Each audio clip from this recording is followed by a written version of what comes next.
Good morning बच्चों।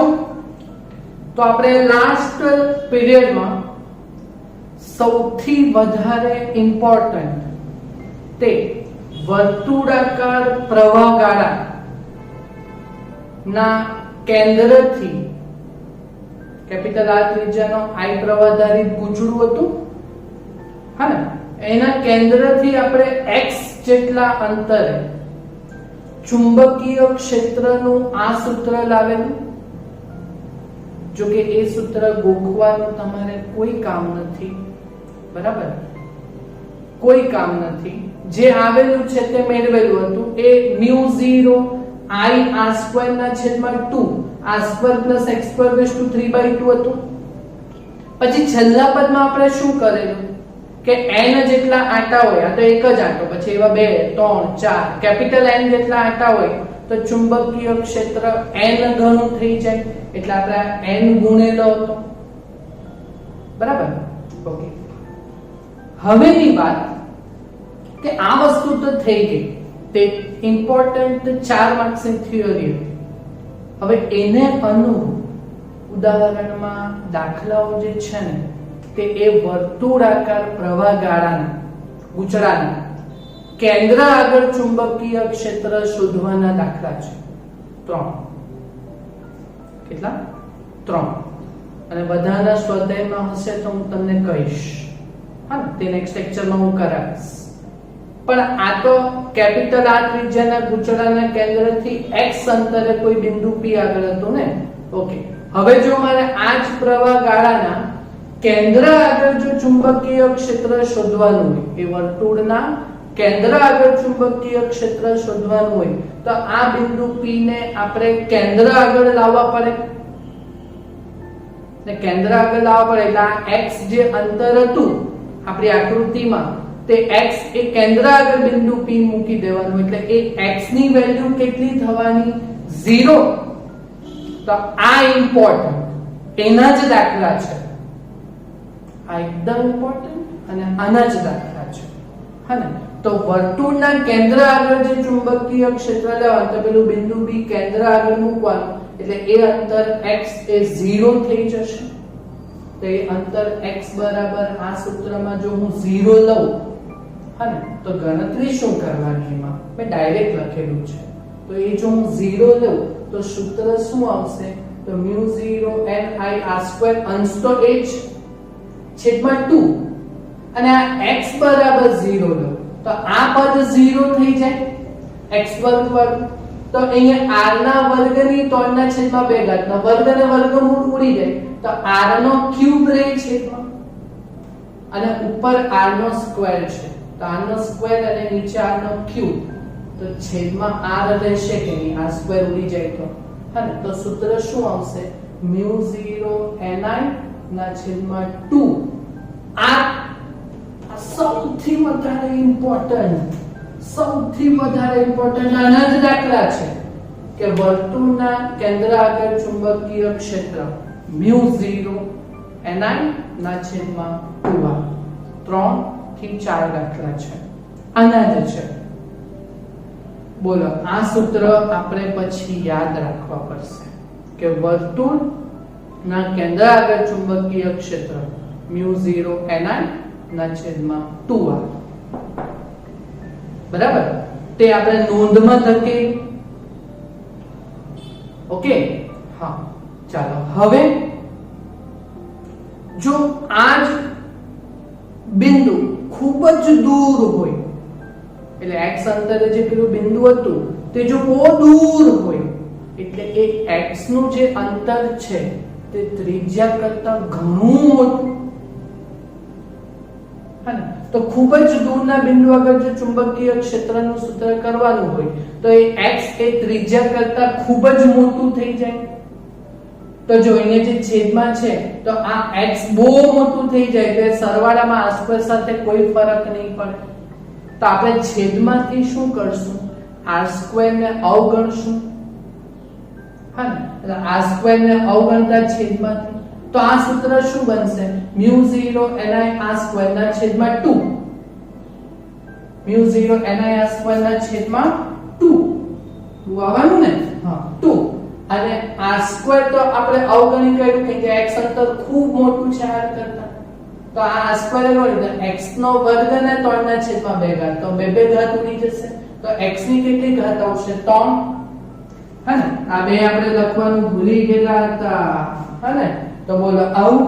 તો જો આમાં અંતર સાથે કેવી રીતના આધાર રાખે છે, તો b ચલે છે અંતર, જે અંતર છે બિંદુનું તે વ્યસ્તના ઘનના વ્યસ્ત પ્રમાણમાં છે, એટલે b ચલે છે 1/x3. તો આ વસ્તુ જો પૂછવાની હોય તો એ MCQ સેક્શનમાં તમને પૂછી શકાય, બરાબર? કે પ્રવાહગાળાથી ખૂબ જ દૂરના બિંદુએ ચુંબકીય ક્ષેત્ર B ખાલી જગ્યા, તો ઓપ્શનમાં ચલે છે 1/x, ચલે છે 1/x2, ચલે છે 1/x3, આવું બધું આપેલું હોય તો B ચલે છે 1/x3. બોલો આ સમજ પડી? પણ આ સૂત્ર યાદ રાખવાનું છે, હા ને? આ સૂત્ર આપણે યાદ રાખવાનું છે, કેમ કે આના ઉપરથી જ આપણા જે બી છે તે દાખલાઓ છે. ક્લિયર?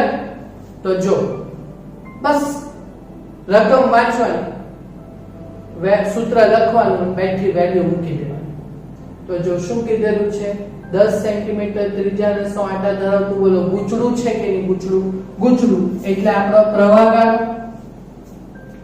હા ને? ચાલો, એટલે આપણે આ ટોપિકના સંદર્ભમાં છે, તો ચાલો વેલ્યુ મૂકો. તો પહેલી ત્રિજ્યા r બરાબર 10 સેન્ટીમીટર, મીટરમાં કરવાનું તો ભાગ્યા 100 એટલે 10 ભાગ્યા 100 0.1 મીટર થશે, બરાબર? ચાલો પછી આંટા, તો કેટલા આંટા? તો આંટાની સંખ્યા એટલે નંબર ઓફ ટર્ન્સ n, 100 આંટા આપેલા છે. પછી ગૂંચળું ધ્યાનમાં લો, જેમાંથી 1 એમ્પિયર નો પ્રવાહ છે, પ્રવાહની વેલ્યુ આપેલી છે I બરાબર 1 એમ્પિયર, હા. તો આ ગૂંચળાના કેન્દ્ર આગળ ચુંબકીય ક્ષેત્ર શોધવાનું છે, હા ને? તો ગૂંચળાના પ્રવાહ ધારી, બસ સૂત્ર જ લેવાનું છે. આમાં મારે શું કરાવવાનું આવે? પ્રવાહધારી ગૂંચળાના કેન્દ્ર આગળ ચુંબકીય ક્ષેત્ર, તો B બરાબર સૂત્ર μ0ni/2r, બરાબર? ચાલો હવે આ μ0 ની વેલ્યુ તમને યાદ છે, યાદ હોય તો દાખલો થાય ને 2 માર્ક્સ નો, હા ને? μ0 ની વેલ્યુ 4π × 10⁻⁻⁷, આંટા 100 એટલે 10⁻², પ્રવાહ કેટલો આપેલો છે 1 એમ્પિયર છેદમાં 2 ગુણ્યા ત્રિજ્યા 0.2, બરાબર? ચાલો, એટલે આપણી વેલ્યુ 10 ની ઘાત જો હું સેટ કરું તો 10 ની -7 વત્તા 2, -7 વત્તા 2 10 ની -5, ઓકે. અને છેદમાં તો 2 ગુણ્યા 0.2 એટલે 0.4, અને ઉપર 4π છે કે, હા, તો એ 4π ની વેલ્યુ એ કેટલી આવશે? π ની વેલ્યુ 3.14 એટલે 4 તારી 12, અને પેલું 14 ચોક 56 એટલે 12.56 થશે ઉપર 4π ની વેલ્યુ, હા ને? તો આપણે 12.56 ભાગ્યા 0.4 કરો, હા ને? તો 12.56 ભાગ્યા 0.4 કરો, 12.56 ભાગ્યા 0.4 કરો, હા ને? 12.56 ભાગ્યા 0.4 કરો, તો મારો જવાબ આવ્યો 31.4. કેટલો જવાબ આવ્યો? એ બરાબર જોજો, કેટલા આવશે? 31.4.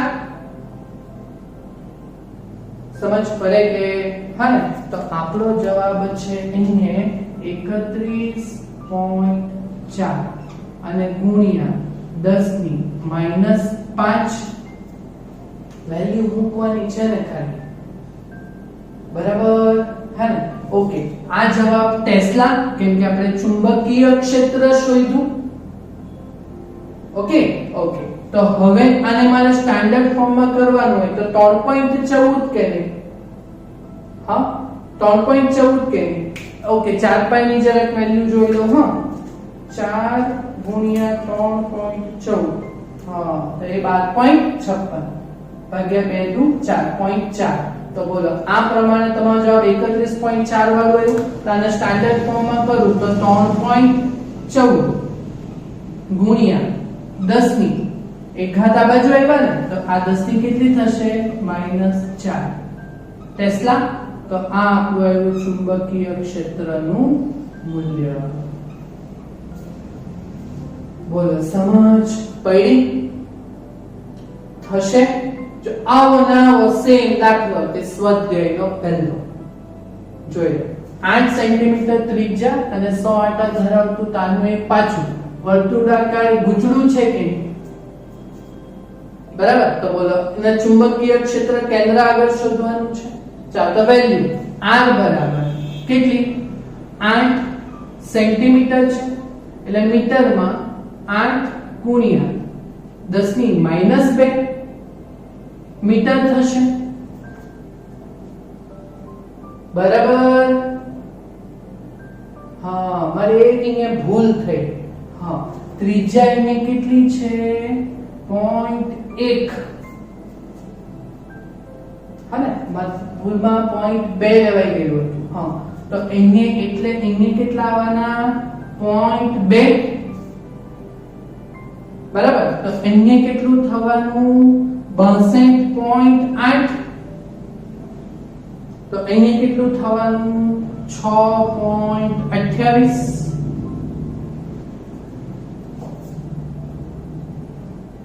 ખબર પડી? મારી ભૂલ હતી માફ કરશો ને મને? પાકું? ઓકે ચાલો હવે આ ત્રિજ્યા થઈ ગઈ. પછી 100 આંટા હતા એટલે n બરાબર 100 એટલે 10 ની 2 એ 10 ની 2 લીધેલા હતા ને આપણે.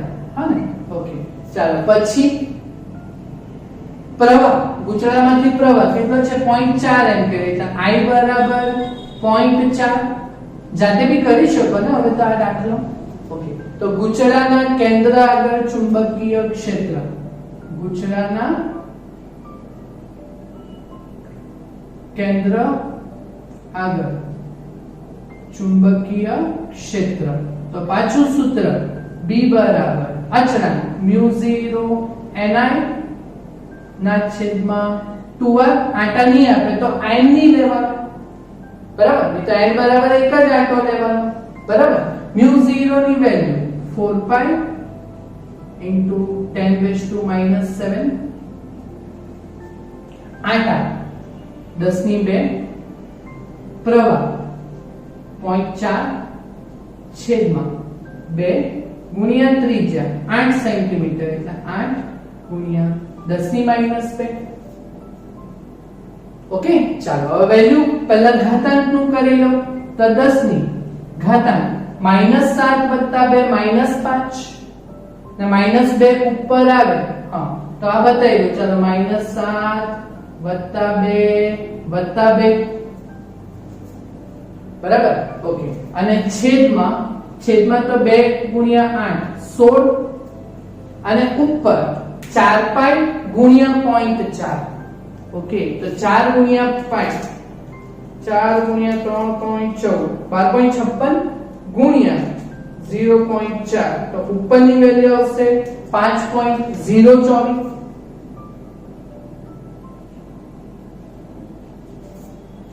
તો 5.024 ભાગ્યા 16 તો એનો જવાબ આપણો છે 0.314 ઓકે અને ઘાતાંક એ કેટલી થશે તો 2 ને 2 4 4 માંથી 7 જાય તો -3 એટલે આટલું ચુંબકીય ક્ષેત્ર ટેસ્લા પાછું સ્ટાન્ડર્ડ ફોર્મમાં કરવાનું. હા ને એટલે એક વધારવાનું એટલે 3.14 એક પોઈન્ટ વધાર્યો પ્રથમ શૂન્યાંકર પછી તો એને એક ઘટાડવાનું એટલે -1 -3 -1 -4 આટલા ટેસ્લા. આ જવાબ આપણો એકમ ખાસ લખવાનો નહીં તો અડધો માર્ક કપાઈ જશે. આવડશે? કેટલું ઈઝી છે, હા ને? કરી લેશો ને જાતે કરશો ને દાખલા. આ સૂત્ર તમને સમજ પડી તો આ બે દાખલા બેઠા કરી મૂકવા. ક્લિયર થઈ જશે કમ્પ્લીટ, હા ને? તો આટલું તમે પૂર્ણ કરજો, બરાબર? Thank you very much.